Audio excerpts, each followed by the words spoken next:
Hello hi नमस्कार. तर मी आज घेऊन आले आहे एकदम मस्त अशी नाशिक आणि कोकण कॉम्बिनेशन असलेली रेसिपी. तर इथे बनवले मी नाशिक स्टाईल मस्त असा तांबडा चिकनचा रस्सा आणि त्याच्यासोबत केलेले आहेत कोंबडी वडे कोकण स्टाईलमध्ये. तर ही रेसिपी तुम्हाला मी सांगते कशी करायची. खूप झटपट होते, खूप मस्त होते, खायला तर हॉटेलसारखीच लागते एकदम मस्त. तर चला, तर इथे मी रडते का, तर माझी रेसिपीला तुम्ही एक लाईक नक्कीच करा आणि शेअर सबस्क्राईब नक्की करा आवडल्यास तर. पण हे रडण्याचं कारण खरं तर हा कांदा आहे. तर इथं भरपूर मोठेसे 4 कांदे घेतलेले आहेत. ते व्यवस्थित जाड मोठेसे कापून घ्या तुम्हाला हवे तसे आणि तव्यावर ठेवून तुम्ही त्याला भाजून घ्या. तुम्ही हवं तर अख्खा कांदा पण डायरेक्ट गॅसवर ठेवू शकता, पण मला तसं आवडत नाही, मी असाच व्यवस्थित करते. कांदा असं बघा एवढे ह्या लेवलवरती पूर्ण भाजून घ्यायचा. थोडे खडे मसाले, लसूण, मिरची असं व्यवस्थितपणे तव्यावरती भाजून घ्या. खोबरं घ्या 1 वाटी, त्याला पण पातळ पातळ कापून तो पण असा भाजून घ्या बघा व्यवस्थित. आणि चण्याची डाळ पण मी घेतलेली आहे, ती पण अशी व्यवस्थित भाजून घेतलेली आहे. तेल न घालता आपल्याला व्यवस्थित भाजून घ्यायची आहे, म्हणजे त्याला असा काळपट रंग आला पाहिजे असा. आणि व्यवस्थित सगळं मिश्रण मिक्सरच्या भांड्यात घ्या. त्यात कोथिंबीर घाला आणि आलंसुद्धा घाला, मी विसरले होते. त्याच्यानंतर मी ते थोडंसं हळद, मीठ, तिखट आणि आलं लसूण पेस्ट लावून चिकनला व्यवस्थित मॅरिनेट करून अर्धा तास ठेवून दिलं होतं. चिकन व्यवस्थित मॅरिनेट झाल्यानंतर तेल तापत ठेवलं व्यवस्थितपणे आणि नंतर सगळे चिकनचे पीसेस मी त्या तेलात टाकून म्हणजे असे व्यवस्थित फ्राय करून घेतले. पूर्ण आपल्याला फ्राय नाही करायचे, तुम्हाला जर खायचे असतील तर ह्या लेवलवरती तुम्ही फ्राय करून चिकन फ्राय करू शकता.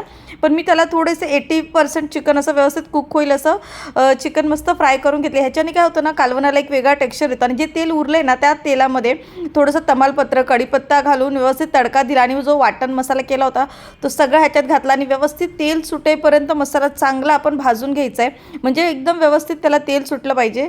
आणि त्याच्यानंतर मी 2 मोठे टोमॅटो ह्याच्यात घातलेले आहेत. तुम्ही परतताना पण टोमॅटो घालू शकता, पण मसाला परतल्यानंतर टोमॅटो घाला, म्हणजे एक छान टेक्स्चर येतो त्याला. आणि टोमॅटो शिजायपर्यंत थोडंसं त्याला मसाला व्यवस्थित अजून एकदा ढवळून घ्या आणि झाकण मारून थोडा वेळ त्याला शिजू द्या मसाल्याला.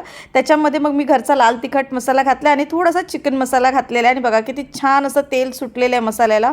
व्यवस्थितपणे सगळं मसाला व्यवस्थित आपला भाजून झाल्यानंतर सगळं व्यवस्थित तेल सुटलं आहे, असं एकदम छान वास यायला लागला ना की त्याच्यात पाणी घाला. तुम्हाला हवं तेवढं ग्रेव्ही जशी हवी, म्हणजे पातळ घट्ट कशी हवी त्याच्यानुसार तुम्ही पाणी घाला.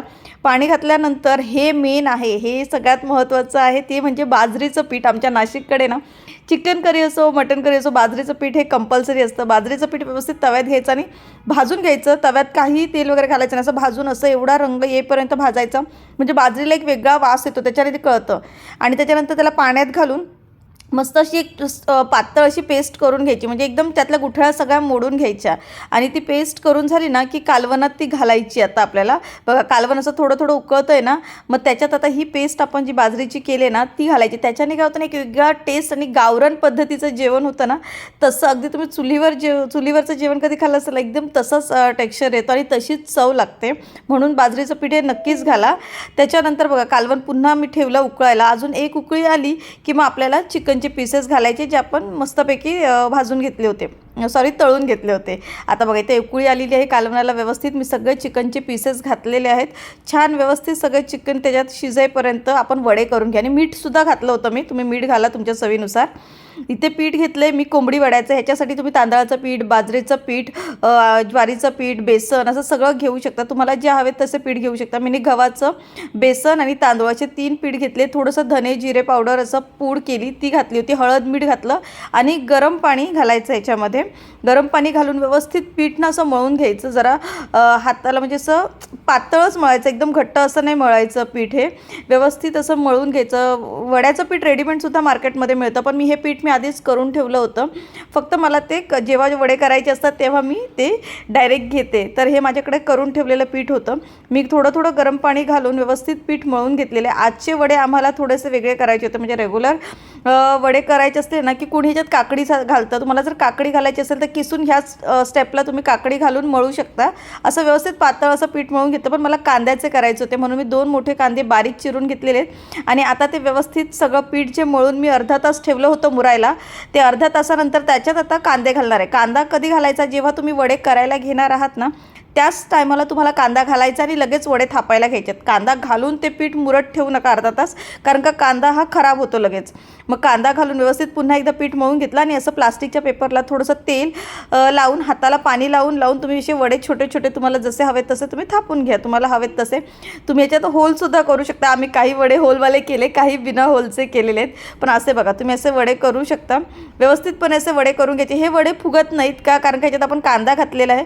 कांद्यामुळे कुठे कुठे असे होल होतात छोटे छोटे, त्याच्यामुळे ते फुगत नाही ते असे व्यवस्थितपणे. जर तुम्ही ह्याच्यात कांदा नाही घातला ना तर व्यवस्थित हे वडे असे मस्त फुलतात, पुऱ्यासारखे टम्म असे फुगतात. पण आम्ही कांद्यावाले केले होते ना त्याच्यामुळे त्याला ते फुगले नाहीत व्यवस्थित असे, पण टेस्टला अप्रतिम होते, एकदम भारी. म्हणजे तुम्ही कांद्यावाले कधी वडे करूनच बघा. चिकनच्या रस्स्याबरोबर तर एकदम खतरनाक लागतात खायला. हॉटेलमध्ये जर गेलात तर कधी तुम्ही त्याच्या स्टाईलचे मागून बघा, त्यांच्याकडे अवेलेबल असेल तर. पण इथे आता सगळे वडे मी थापून घेतले व्यवस्थितपणे. ही माझी थर्ड टाईम आहे मला कोंबडी वडे करण्याची. मला कोंबडी वडे थापता येत नव्हते हे वडे खरं तर, पण मी आता कोकणातली सून झाल्यामुळे थोडंसं मी आता शिकलेली आहे ते कसे थापायचे ते. त्याच्यामुळे व्यवस्थितपणे आता मला प्रॅक्टिस झालेली आहे. तर व्यवस्थित सगळे आता वडे माझे बनवून झालेले आहेत. तेलात चांगले घालून व्यवस्थित त्याला गोल्डन रंग येईपर्यंत मस्त भाजून घ्यायचे. आपण पुऱ्या कशा भाजतो तसेच अगदी भाजायचे. छान असे तुम्हाला जसे हवे तसे छोटे मोठे करू शकता तुमच्या साईजनुसार. आम्ही मीडियमच केले होते. सगळे पुऱ्या आमच्या आता करून झाल्या होत्या, म्हणजे वडे करून आमचे झाले होते सगळे. हे कोंबडी वडे आमचे पूर्णपणे रेडी आहेत. आणि खरंच हे इतके भारी झाले होते की मी करता माझ्या बहिणीने 2-3 खाल्ले होते, कारण का तिला कांद्याचे हे वडे ना खूप आवडतात आणि नुसते खायला पण एकदम मस्त लागतात. तर ही आमची जेवणाची थाळी रेडी आहे. नाशिक स्टाईल चिकन रस्सा, कोकणी पद्धतीचे कोंबडी वडे. तर चला या खायला पटापट.